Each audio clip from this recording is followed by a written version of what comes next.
I want to share with you a big secret today. And it's not one that a lot of you are going to want to hear. But at the same time, it's so important that I have to tell you. And that secret is this. What if I told you that every single day kids go to school, they become less intelligent? Now, how could that be possible? When kids go to school, they learn things, right? And they accumulate more knowledge. So if anything, they should be getting smarter. How could they possibly be getting less intelligent? What am I talking about? Well, I do hope to illustrate that to you today. Before I turned 14, I was a kid that did not know what he wanted in life. So usually when you go up to a 5 or a 6-year-old and you ask him, what do you want to be when you grow up? He'll say an astronaut or a businessman. I wanted to be a professional Call of Duty player. And since I had no idea about what I wanted to be when I grew up, I just listened to my parents almost 100% of the time. I trusted that they knew what was best for me.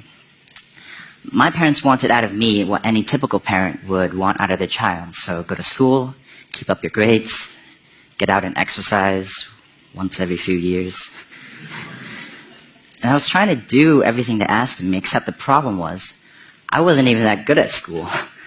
I was terrible at science, couldn't write a 5-paragraph essay if my life had depended on it. And to this day, I still think I'm the only Asian kid in the world that doesn't understand math. I really do. But when I turned 14, that all changed. And I was no longer this hot air balloon floating around in space. I was now like a supersonic jet flying towards my destination at like 50,000 miles an hour, or however fast those things go. And this change all started when I received an envelope in the mail. It was an invitation, not to a birthday party, I didn't get any of those, not to a playground, but to a business plan competition down in Boston. And I was curious. I was just so curious that I had to go. And the program director explained to us that over 5 months, we would form a team, develop a business idea, and present this idea to a panel of judges who would be judging us on, how good our suits are and how good our business ideas were. And long story short, over that 5 months, I formed a team, developed an idea, and we actually ended up winning that competition and taking home a check.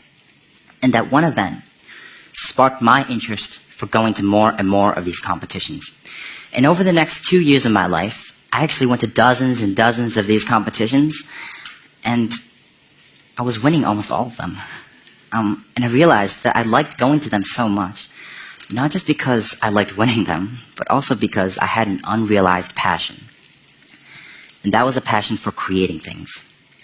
Because the one thing that my team would do differently from our other competitors every single time was that while everyone would go up and present their idea and their PowerPoint, we would go to Home Depot, buy supplies, and actually build the idea we were talking about. And the judges were just so blown away by the fact that a bunch of teenagers could go and create things, can make prototypes and minimally viable products. And we won almost every single competition just because the judges loved that we had gone and executed. At one of these competitions, I met a short-tempered, middle-aged Polish guy named Frank. And if he's here today, I better run after this. And he came up to us, and he took a look at our prototype, and he said, I can help you guys turn this into a real company. Think about that. Isn't that cool? We as 16-year-olds were going out into the world and creating a real hardware technology startup. And at first we were all like, time to be Steve Jobs, let's go build Apple, dropping out of school now. But we quickly realized, it's not that easy. So don't drop out unless you're really sure you have a good idea. But we realized that the first part to building a great company is to assemble a great team. And as students, we couldn't go to bars to network. We couldn't go to networking events for adults. So we went to our school and set up this little presentation in our auditorium in which we would present our idea and hopefully kids would join our team. And we sent out an invitation to our entire school. And the first thing we noticed is that almost no one showed up. There was almost no interest. And those who did show up spread the rumor around the school. And throughout that week, we were actually mocked. We were made fun of for our ideas and for being wannabe Mark Zuckerbergs. And what's funny is, the next week after, we took the exact same presentation and did it at our elementary school, so to kids who are 5 or 6 years younger. And the response was phenomenal. These kids were throwing their lunch money at us, asking if they could buy our prototype. They were asking for our pre-money evaluation, which I know you guys know from watching Shark Tank, but it was amazing that these kids even knew terms like that existed when they were too young to even probably pronounce some of these words. And that just inspired me so much. And I think this is what our education system has done. Over just these 5 to 6 years in the education system, these creative children have turned into these teenagers that are unwilling to think outside of the box. So let's go back to that secret I was talking about. How is it possible that school is making kids less intelligent? The fact is, there is so much more than just one type of intelligence.